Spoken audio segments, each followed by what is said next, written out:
Hi, this is your Tito Raymond. Today we will be checking on this vehicle black box DVR that we just purchased. Tingnan natin if this will really fit the needs of our car. And at the same time, I will be teaching my youngest son during this pandemic. So we will try to enjoy together on studying on this vehicle black box DVR. So let's do this. Yeah. Okay.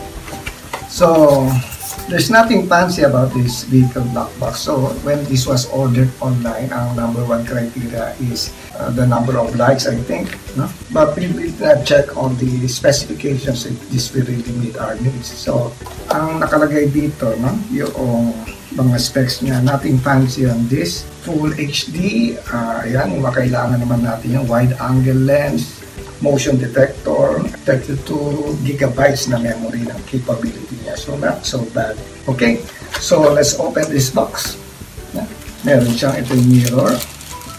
I hope that our vehicle has a smaller mirror kasi ito ay nandito sa left side itong kanyang camera. And of course the camera is fixed, no? Namumove mo siya up and down and left and right, no? Meron ditong dalawang rubber band so you can attach this around the existing mirror. If you have a very big wider mirror, kailangan mo ay yung retractable na camera, no? Okay, so i-try natin na i-fit yung rubber. Try mo. So, nakadali. Ito, i-wrap yan doon sa existing na mirror.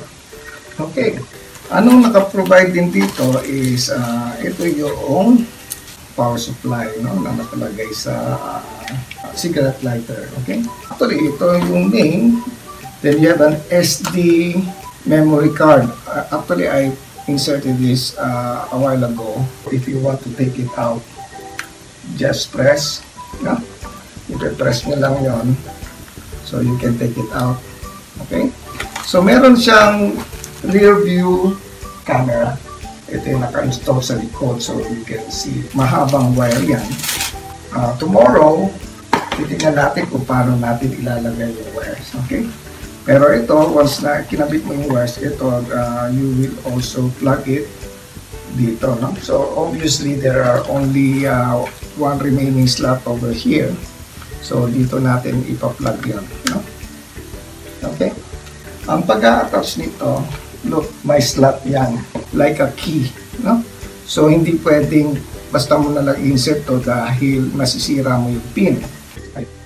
Ayan. Okay? So, it's not that hard. Even a 10-year-old can do that.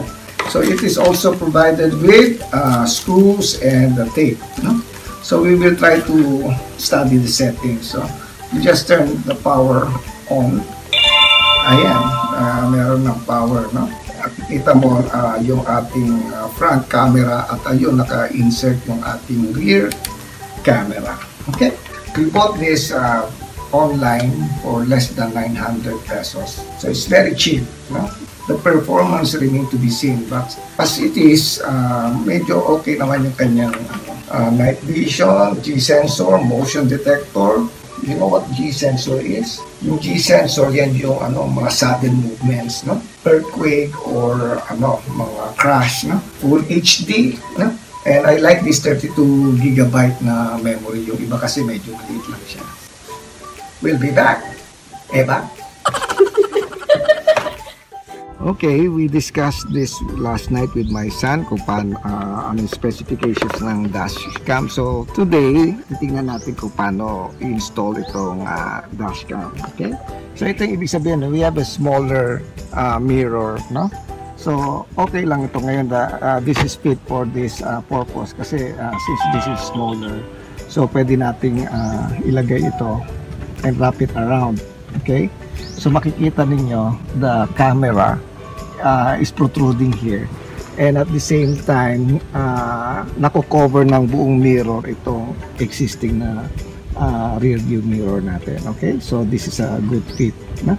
So can you wrap it around? Yeah, Coco, yeah, just put it.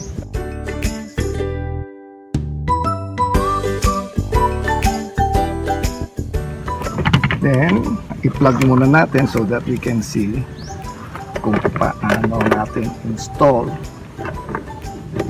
So, mahaba, mahaba yung cord, no? So, dito natin dapat siya padaanin. And then goes around dito sa rubber na ito.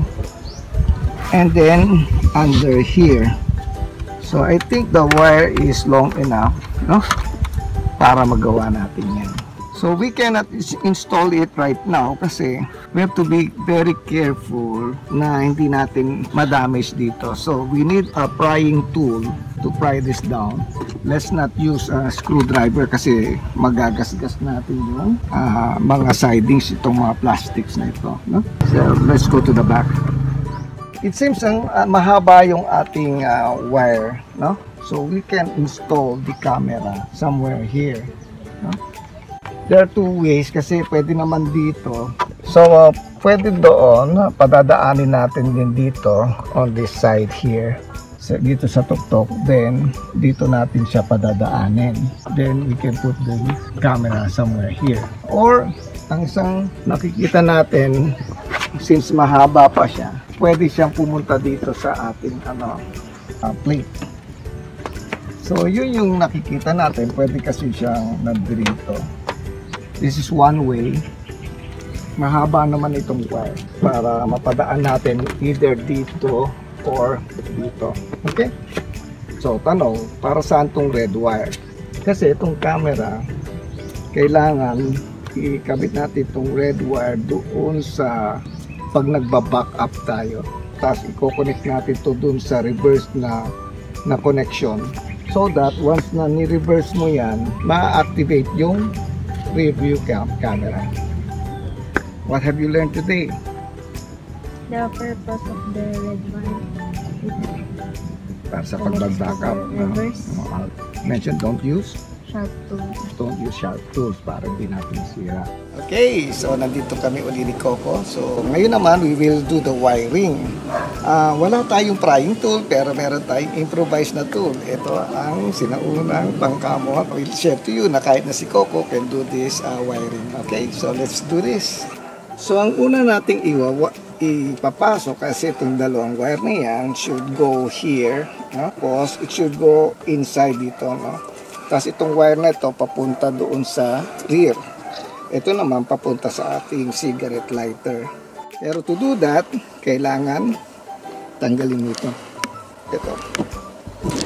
Push. Yan. Go. Yan. Go. Ayun. Diba? Madali lang. So we are able to pry this open with our pangkamot. So ngayon, ipapasok na natin ang ating wire. So try mo, Coco. Pasok mo yung use your fingers. Dito lang. Ipasok mo lang doon.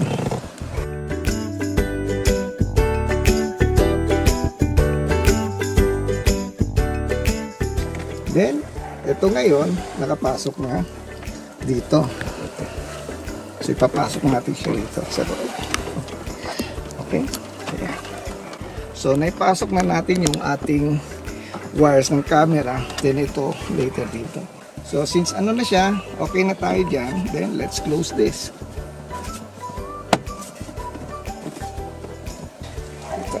So next, Coco, is padadaanin natin itong wire here sa rubber. Tapos idadaan natin sa ilalim. Okay?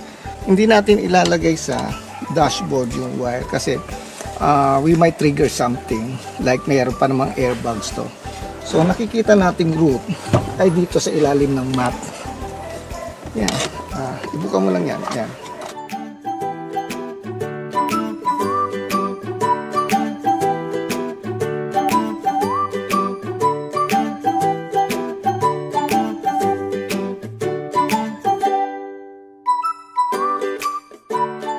So nakabit na yung connection ng front camera sa ating cigarette lighter connection.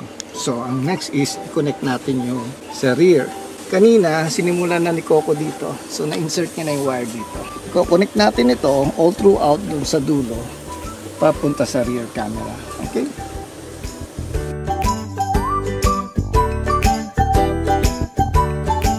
Pinag-iisipan natin kasi kung saan natin lalagay yung rear camera. So, dinicide muna natin na we put it here.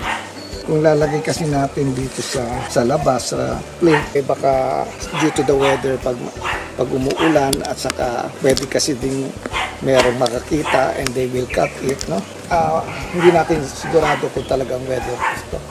Also, we don't want to marami tayong binubutas dito. We can tape it here, no? We'll just reinforce muna yung taping. So, without drilling anything muna. So, hindi muna natin ikakabit itong red wire kasi we don't want to tamper yung electrical mo. Anyway, meron naman tayong photo sensor at saka we can do manually pushing yung sa dashcam sa harap if we want to see the view ng rear. So, ang gagawin na lang muna natin because there is a XX wire here ay ititiklop muna natin siya together with the red wire. Okay? Then, ipapasok natin sa loob. Sige nga, Coco, yung pry this open.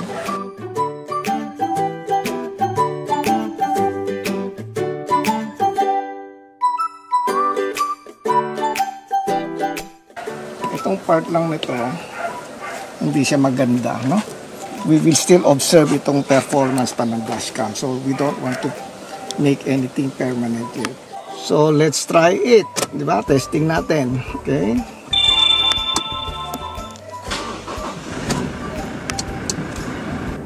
So, makikita nyo, ito yung ating front saka rear, diba? That's why hindi natin kinabit yung red, no? Although, maganda sana if you want to back up. Automatically lalabas sana yung rear view camera, pero pwede, you can do it naman manually. Ayan, so makikita nyo yung rear. So yung camera, we position it on the rightmost portion kasi yun ang pinaka blind spot natin.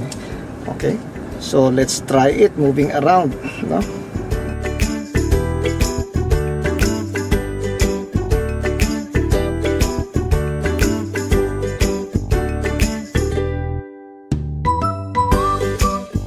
Okay, so that's it. So thank you for tuning in, and hope to see you again, and you can subscribe to this channel so that you will receive more updates on future projects to come. This is important amidst this pandemic that you do things together with your children, because especially the young ones, that they are staying and schooling at home, so they become restless. So aside from doing computer games, etc. Okay, together with Coco here, we were able to install our dash cam. Thank you. Bye-bye.